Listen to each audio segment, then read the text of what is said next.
Nesse vídeo eu vou falar um pouquinho sobre a escola tradicional, aquela que nós não temos hoje, e as diferenças entre uma educação escolar, mesmo tradicional, aquela que era considerada boa, aquela lá dos anos 40 e 50, e a educação personalizada que só a educação domiciliar pode oferecer.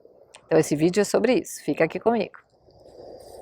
Eu sou Marília Zamoner, sou advogada, mãe educadora e você tá com Giz de Cássia. Estou lendo um livro agora bem legal, bem bacana, chama Educação, um guia para perplexos. Mostra bem como que a escola está hoje, né, no mundo, né, depois dessa introdução dos ideólogos aí, né, os ideólogos da nova pedagogia, que veio com uma aplicação, vamos dizer, a consequência da aplicação do construtivismo, advindos aí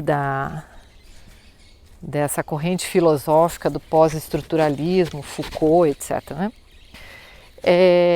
Mas ao mesmo tempo ela dá uma visão, faz uma comparação com a escola tradicional, né? Como costumava ser. E eu observei algumas coisas assim que são bem emblemáticas, eu diria, quando se trata educação tradicional, escola tradicional, né? Você tem aquela importância grande do professor, mas não só a importância do professor, mas das disciplinas também, das matérias.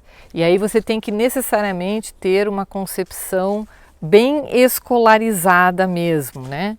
Quer dizer, os professores são, cada qual é especialista na sua matéria, no seu ramo do conhecimento, então há aquela defesa, digamos, né, desse ramo científico, não é, que está assim de acordo com a comunidade científica, enfim, de acordo com o nível de conhecimento, digamos, que a humanidade chegou. E isso está absolutamente correto, não há absolutamente nenhuma objeção a se fazer, porém, a gente tem que lembrar que, embora ela faça críticas, inclusive, ao caráter utilitarista da educação escolar, que foi introduzido com essa nova pedagogia, eu penso que, na verdade, esse caráter já foi introduzido antes, né? Acredito eu que foi introduzida essa ideia de dar uma utilidade, de a educação ser algo útil para a vida da pessoa, né? Me parece que meio que já nasceu com a própria ideia de escola, nesses moldes aí de 2 séculos, né, que a gente tem. Em que sentido que eu digo isso? No sentido de que as escolas comunitárias, por exemplo, né, que eram financiadas, digamos, pela comunidade, elas tinham um caráter religioso.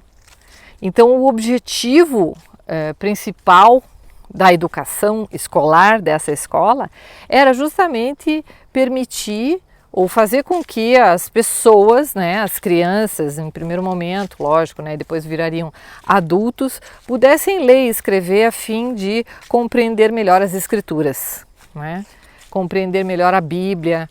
Logo em seguida, quando a gente percebe que o Estado se interessou bastante pela educação escolar, ele, na verdade, se juntou, digamos, com interesses privados, né, relacionados a interesses econômicos.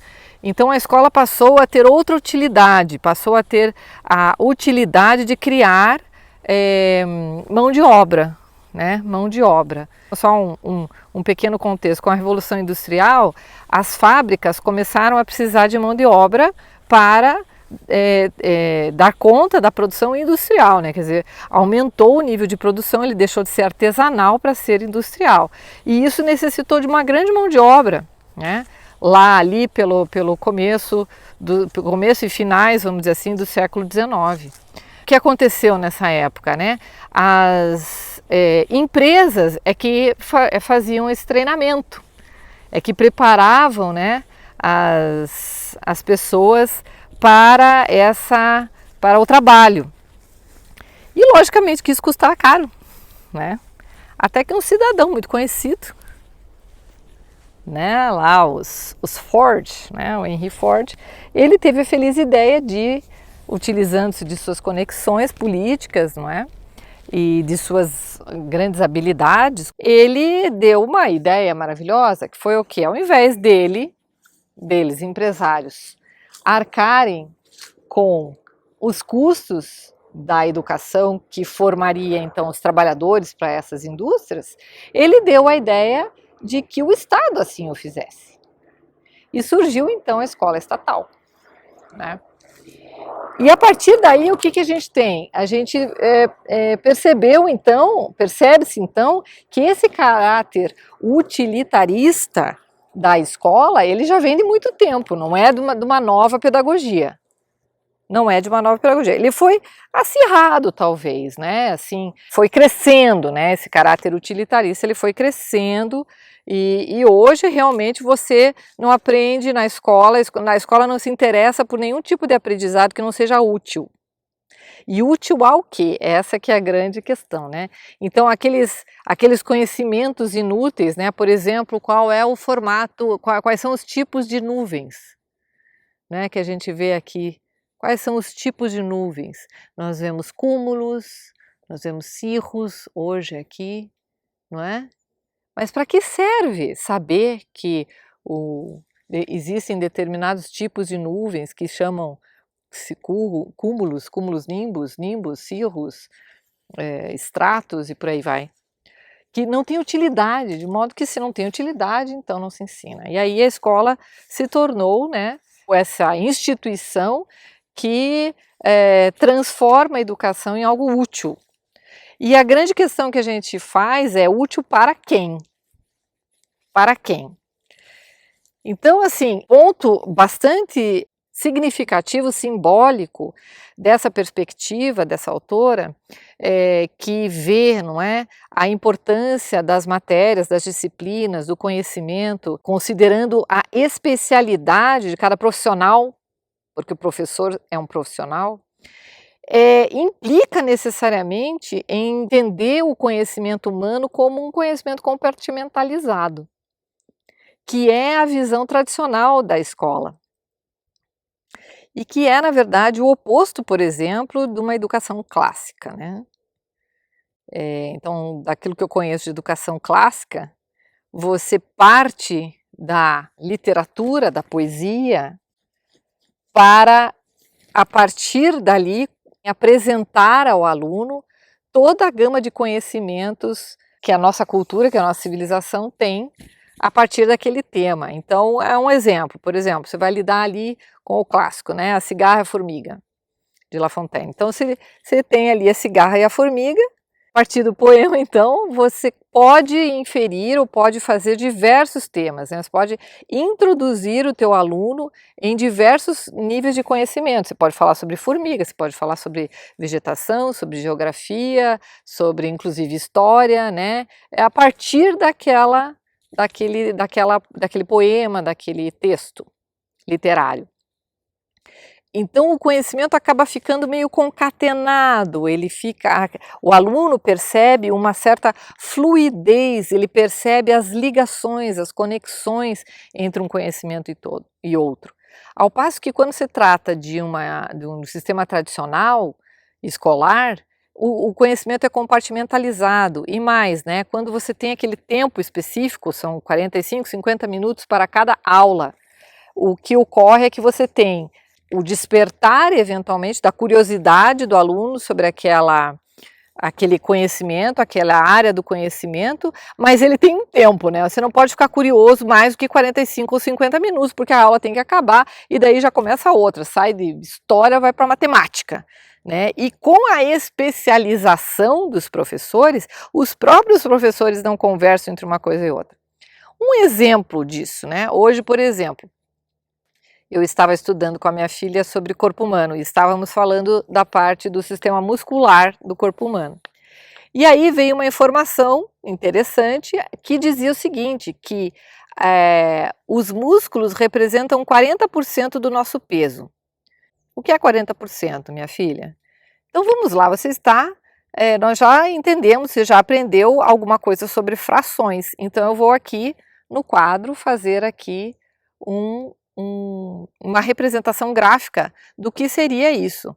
Olha só a palavra, porcento. O que significa? O que você acha que quer dizer essa palavra, porcento?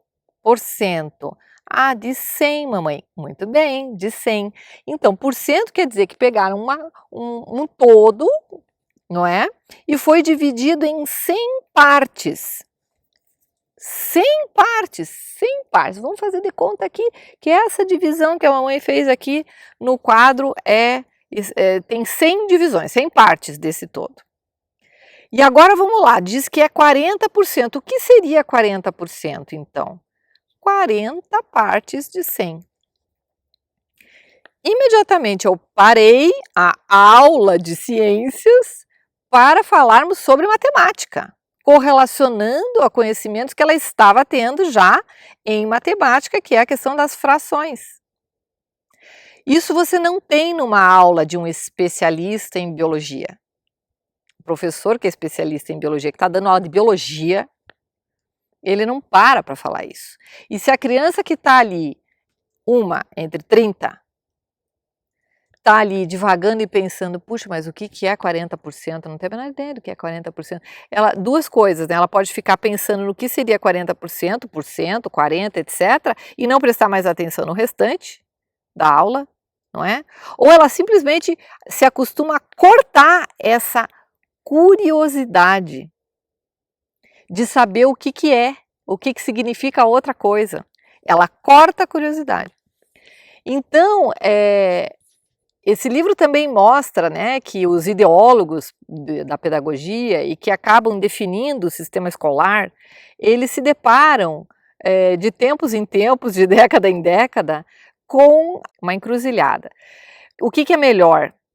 É a gente oferecer uma educação mais padronizada e que tenha a vantagem de trazer os alunos menos favorecidos ou com menos oportunidades, que tenham uma tradição menor de conhecimento e de cultura, para um nível mínimo. Essa elevação desse nível permite a determinados alunos, aqueles que têm aptidão, interesse, vontade, dispostos ao sacrifício, ao esforço, portanto, galgar outros níveis muito mais elevados, ou oferecermos, né, como instituição, lembra disso, como instituição escolar, estatal, etc., um ensino mais personalizado, que implicaria em turmas infinitamente menores, em torno de 6 alunos, com uma gama muito maior de possibilidades de despertar ou de reconhecer determinados interesses e, portanto, você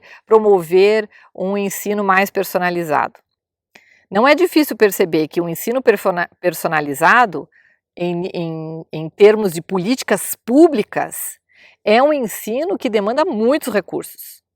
Muitos recursos, porque você precisa de mais professores, talvez de professores excelentes e que tenham muito mais conhecimento, a fim de que possam, de fato, trazer materiais mais profundos sobre cada coisa, né, sobre cada matéria, sobre cada ramo do conhecimento. Em suma, que sempre se optou por uma educação mais padronizada. Até porque veja que o interesse central de uma educação estatal continua sendo econômico. A gente tem que lembrar disso. A educação estatal ela é voltada para satisfazer necessidades econômicas, ou seja, dar condições de trabalho para essas pessoas e disse, né, que é para dar condições de trabalho para as pessoas, de modo geral, que são educadas no sistema escolar, e, sobretudo, mão de obra para os diversos setores econômicos, né? Embora isso venha se alterando com a modernidade, vamos dizer, da sociedade, a gente está aí na era das inteligências artificiais, em que muita mão de obra vai ser substituída, e aí se questiona o que fazemos com toda essa massa de gente que não tem uma qualificação mais especializada, maior, etc. e tal, né? E com a degradação total da escola nas últimas décadas, a partir dos anos 60, 70, né? Então, isso mudou um pouquinho. Porém, veja que continua tendo um aspecto bastante utilitarista a educação. né? Quer dizer, qual é a utilidade de ir para a escola? Ah, é para o final do ciclo, final de todos esses 12, 13, 14 anos que você passa na escola, você conseguir um emprego e se sustentar. É essa a finalidade. Então, embora esse livro tenha um livro muito bom, nos abre os olhos sobre a situação escolar atual, né? Eu ainda percebo que as pessoas, especialmente esses professores, que foram, vamos dizer, surpreendidos de uma forma ruim com essas novas pedagogias, que foram, também a eles foi imposto isso é bastante bom para a gente como família, perceber a dificuldade dos professores, dos mestres, né, que foram também surpreendidos, muito surpreendidos por esse sistema, implantado com sucesso, né, nos diversos países ocidentais.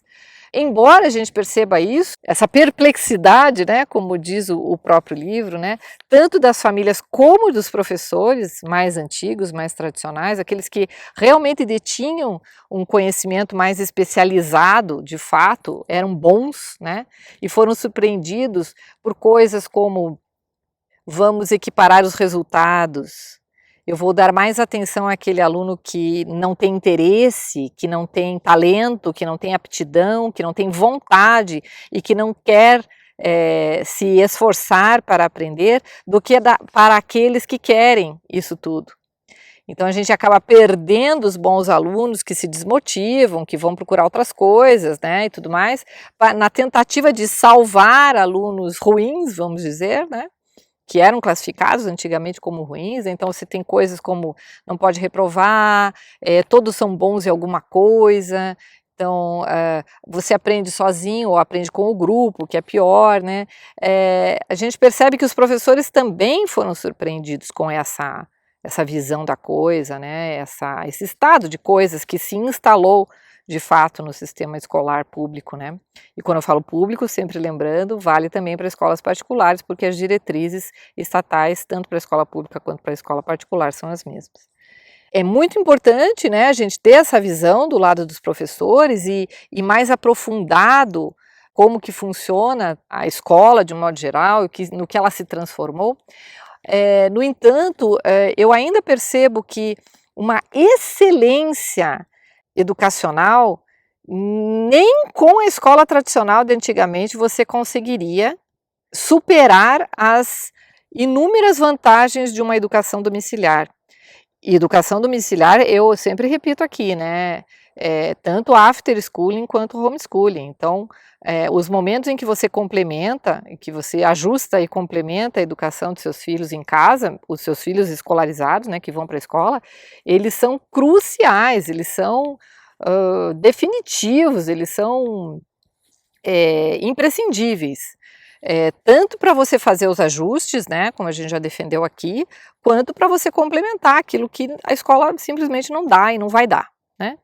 É importante a gente conhecer a realidade da escola, dos professores mais tradicionais que foram pegos de surpresa, que não estão gostando do que tem sido feito da escola, né, com a entrada desses novos professores formados em pedagogia e que basicamente são mais formados em métodos do que em conteúdo, né, com essa ideia de que o conteúdo não é tão importante assim, e que a criança aprende sozinha, ou com a internet, ou com o uso das novas tecnologias, e isso tem tido muitas perdas realmente, né? Algumas perdas, como por exemplo a exclusão do latim, das artes, né?